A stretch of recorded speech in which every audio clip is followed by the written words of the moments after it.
Her husband called her fat and useless. But what she did next? Even the town elders were speechless. Adanma lived in a busy town where buildings were packed close together and the streets were always full of noise. She stayed in a small apartment with her husband Kalu and their 3 children. The apartment wasn't fancy, but she kept it clean and warm. Every morning, Adanma woke up before sunrise. She cooked breakfast, got the children ready for school, cleaned the house, and ironed Kalu's shirts. She never rested, but she didn't complain. That was her life. When she and Kalu first got married, things were different. Kalu used to come home early, smiling and calling her my queen. He would surprise her with roasted corn, small earrings from street stalls, or soft kisses on the cheek. He loved her laugh. He loved the way she cooked. Even when they had nothing, he made her feel like everything. But after 3 pregnancies, Adanma's body changed. Her belly became rounder. Her face grew fuller. Her arms were softer. She had stretch marks that she didn't have before. She didn't go to the salon anymore.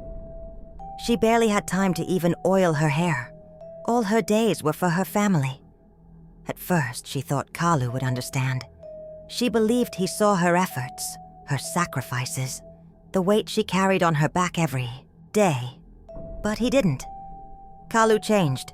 He stopped looking at her. He stopped saying thank you. He would eat her food and leave his plate on the table like she was a servant. When she asked about his day, he would grunt. When she touched his shoulder at night, he would turn away. One evening, as Adanma stood in the hallway holding a tray of food, she heard him laughing on the phone in the living room. "Bro, you don't understand," he said, chuckling. "My wife has blown up. Fat like 3 women joined together. She's always tired, always eating. I swear she's completely useless now." Adanma's heart dropped. She quietly placed the food on the table and walked into the bathroom. She locked the door, looked into the mirror, and touched her face. Tears fell without a sound. Her body had carried 3 lives. Her hands worked every day. And yet, he called her useless. The next day, she wore one of her old dresses. It was tight, but she wore it anyway. She put on lipstick and even used her old perfume. When Kalu came home, he looked at her once and laughed. "What is this nonsense? You look like you're trying to be a teenager again. Go and change." That night, she didn't eat. She stared at the ceiling until morning. Her best friend Nena visited the next day. When she saw how quiet and thin Adanma had become, she said, "My sister, this is not you." Adanma forced a small smile. "Maybe I lost myself." Nena held her hand. "You gave this man everything, and now he's mocking your body. A body that brought 3 children into this world. You need to look in the mirror and see your power." That night, Adanma stood in front of the mirror again. This time, she didn't cry. She looked closely. Her belly, her arms, her tired eyes. All were signs of love, sacrifice, and strength. She touched her chest and whispered, "I am still beautiful." And for the first time in years, she believed it. After that night in front of the mirror, something changed inside Adanma. She still felt pain, but now there was also fire. She woke up the next morning, tied her hair into a bun, and took a short walk around the block. It was just 10 minutes, but it felt good. She started walking every morning before the children woke up. It became her secret time, a quiet moment that belonged only to her. But while she was trying to heal, Kalu was doing something else. One afternoon, he came home with a woman. She was slim, had straight hair, long eyelashes, and loud perfume. Her name was Onyi. She smiled too much and spoke too loudly. "This is Onyi," Kalu said. "She'll be staying with us for a few days. She needs help finding a job in town." Adanma looked at him, confused. "Here, in our house?" "Yes," he said. "Do you have a problem with that?" Adanma opened her mouth to speak, but nothing came out. The next few days were strange. Onyi didn't behave like a guest. She sat on the sofa like the owner of the house. She walked around in short dresses. She never lifted a finger. When Adanma cooked, Onyi complained about the salt. When Adanma swept, Onyi said the floor was still dusty. And Kalu, he laughed at all of it. One evening, Adanma overheard them laughing in the kitchen. Onyi said, "How did you manage to live with someone so old-fashioned and boring?" Kalu replied, "You think this is living? I'm just surviving." Adanma felt those words like a slap. She went into the bedroom and closed the door. Her children were sleeping. She lay beside them and wept silently. The next day, she bought a second-hand baking book from a street vendor. She used to love baking before the children came. Her eyes lit up as she turned the pages. That night, after everyone was asleep, she tried baking small chin-chin. They were a little too hard, but she smiled. The next night, she tried again. Then again. Every day she walked in the morning, baked at night, and stayed silent in front of Kalu and Onyi. But inside, she was building something. Onyi grew bolder. She wore Adanma's earrings, used her perfume, sat in her seat at the dining table. Kalu didn't stop her. One afternoon, Onyi shouted, "You know what your problem is, Adanma? You've become invisible." Adanma turned to her, calm and quiet. "You're wrong. I'm just getting started." That evening, she sold her first set of chin-chin to a lady down the street. The woman loved it and asked for more. The next week, a shop nearby placed an order. Adanma saved every naira she earned. She still said nothing to Kalu. Not about the baking. Not about the orders. Not about the fire rising inside her. She was too busy becoming someone new. She began jogging instead of walking, drinking more water, reading small business tips online. Every day, her body changed a little. Her mind, too. She still cooked, still cleaned, but no longer for Kalu. She was doing it for herself now. And soon, the whole town would know her name. Adanma kept working in silence. Her nights were no longer filled with tears, but with the smell of flour, butter, and freshly fried chin-chin. She used her small savings to buy better baking tools. She watched free YouTube videos about baking. She even downloaded a free app to track her walking and started jogging longer distances. Her body started to change. Slowly. Her waist got smaller, her cheeks less round, her eyes brighter. But it wasn't just her looks. Her spirit was waking up again. She smiled more. Not for Kalu, not for anyone else, but for herself. One day, the shop that bought her chin-chin asked if she could make small cakes for a birthday. She tried. They turned out okay. Then she tried again. Better. Soon the shop ordered every week. Within 2 months, Adanma had 10 regular customers and a full baking schedule. She named her side hustle quietly. "Sweet by Grace," she wrote. It with chalk on small brown boxes. She bought branded nylon bags. People loved it.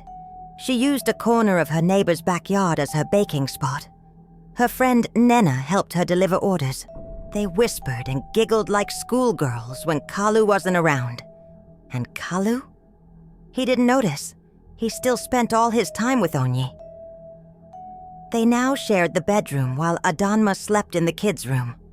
The children were confused, but said nothing. Onyi grew lazier by the day. She cooked only once a week. She would scream at the kids to be quiet.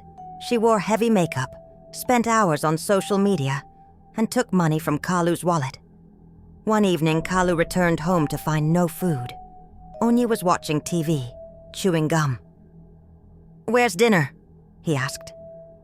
"I'm not your cook," she snapped. "Tell that fat woman to feed you." But when he asked Adanma, she simply said, "There's bread and tea in the kitchen." Kalu frowned. Something about her was different. She was slimmer now, glowing even. But she didn't talk much. She didn't fight. She just smiled, said little, and left early every day. "Where do you go all the time?" he asked one morning. "Out," she replied. "I have work." Kalu looked confused. "What work?" Adanma only smiled. 2 weeks later, someone tagged Adanma on Facebook. It was a video. A popular food blogger had reviewed her chin chin and called it the crunchiest in town. Her phone started ringing nonstop. She stared at the phone, shocked. Orders started flooding in. Nena came over dancing. "My sister, your time has come." Adanma laughed, tears in her eyes. "I didn't think anyone would notice me again." "Oh, they will," Nena grinned. "Even your husband will very soon."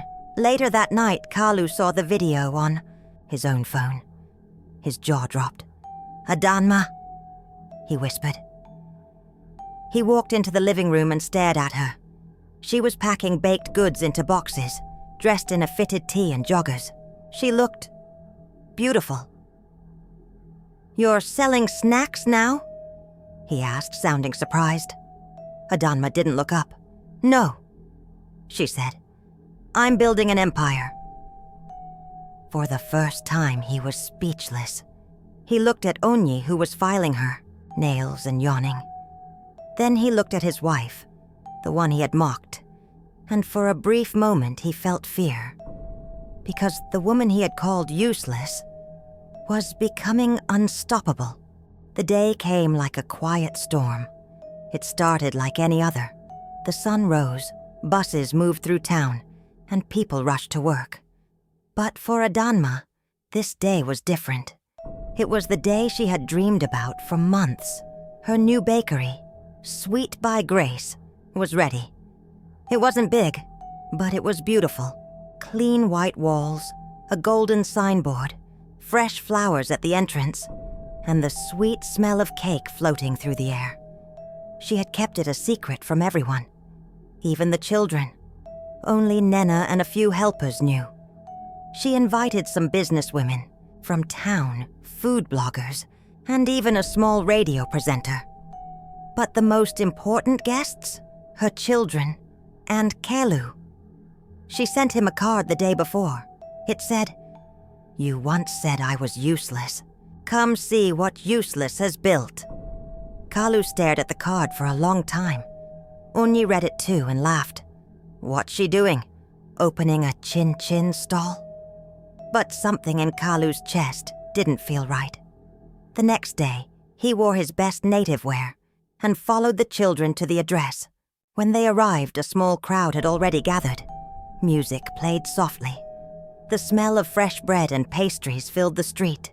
Then, Adanma stepped out. Kalu froze. She wore a long fitted gown. Her waist was snatched. Her skin glowed. Her makeup was soft, and her smile was calm. She looked like a woman who had never shed a tear in her life. The crowd turned to stare. People whispered, "Is that the same woman? She looks like a star." She built this herself? Adanma took the mic. "Good morning, everyone. I used to be invisible. I used to cry myself to sleep. My husband once called me fat and useless. But today, I opened my own bakery. Not just for myself, but for every woman who's been made to feel small." The crowd clapped loudly. Kalu's hands were shaking. He looked down at his shoes. He couldn't meet her eyes. Not now. Not after everything. Onyi stood beside him, chewing, gum with no shame. She rolled her eyes and said, "Well, it's cute. For Chin Chin." Adanma turned to her and said softly, "You were brought into my home to break me. But thank you. You made me stronger." People clapped again. Adanma walked up to Kalu. "I saved. I worked. I changed. Not to win you back, but to win myself back. She handed him an envelope. These are divorce papers. You can keep the apartment. I don't need it anymore. Kalu's mouth opened, but no words came out. Adanma looked at her children. Let's go home, my loves. They followed her proudly into the shop. The blogger stepped forward, asking, Can we take a photo? Adanma smiled and stood beside her new sign. The flash clicked. In that moment, Kalu stood alone in the crowd. He looked at Onyi, then at the building. Regret hit him like a wave. He had called her fat, useless, unseen. But now, the whole town was watching her shine, and there was nothing he could do to stop it.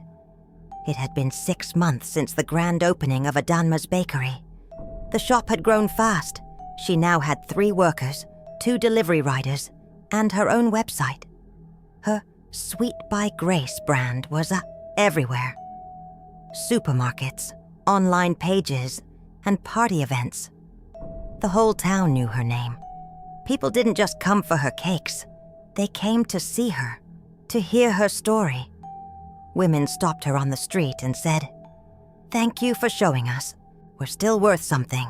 Teen girls came to learn baking. Housewives came for strength. She was no longer just Kalu's wife. She was Adanma, strong, smart, glowing, and free. Her body had changed even more. She now jogged every morning, took care of her skin, ate healthy, and smiled easily. Her figure was slim and strong. Her confidence lit up every room. But it wasn't her weight that made people notice her. It was the peace in her eyes, the fire in her spirit. She had become the woman she once dreamed of, not for revenge, but for herself. Kalu, on the other hand, was falling apart. After the divorce, Onyi stayed only 2 weeks before she left him. She took some of his money, his phone, and even his TV. He tried calling her, but she blocked him.